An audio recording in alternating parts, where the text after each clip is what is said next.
सरकारी धान खरीद का लाभ किसानों तक पहुंचाने को सरकार चाहे जितने भी प्रयास कर रही हो, मगर सिस्टम में पैठ बनाए बैठा भ्रष्टाचार का अजगर ऐसा होने नहीं दे रहा।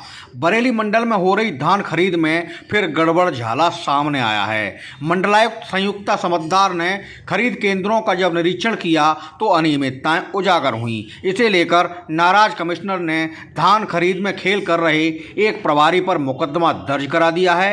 एक फर्म का ठेका निरस्त करने के साथ उसकी फर्म को ब्लैक लिस्ट भी करा दिया गया है। बरेली मंडल की कमिश्नर संयुक्ता समद्दार स्पॉट चेकिंग और क्विक एक्शन के लिए पहचानी जाती हैं। बरेली जिले में धान क्रय केंद्रों पर कमिश्नर की छापेमारी में गड़बड़ी के गठबंधन का खुलासा हुआ है। कहीं उन्हें ट्रक में लदे धान के 2-4 नहीं बल्कि 150 बोरे कम मिले, तो कहीं किसानों के गलत मोबाइल नंबर दर्ज कर फर्जी धान खरीद का खेल होता मिला। यह देखकर मंडलायुक्त संयुक्ता समद्दार को यह समझते देर नहीं लगी कि किसानों की बजाय धान खरीद बिचौलियों के जरिए हो रही है। कमिश्नर ने मौके पर ही किसानों से मोबाइल नंबर पर बात कर पुष्टि की, तो कई पर इनकमिंग कॉल की सुविधा ही नहीं मिली।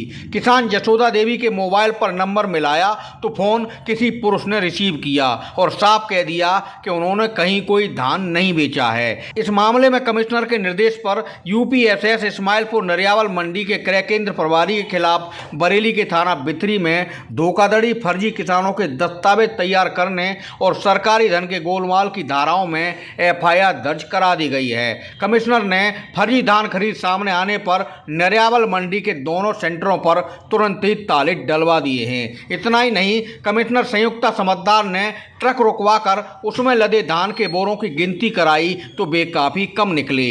इसे लेकर उन्होंने ठेकेदार श्याम लॉजिस्टिक हैंडलिंग का ठेका तत्काल निरस्त करा दिया, फर्म को ब्लैक लिस्ट भी करा दिया।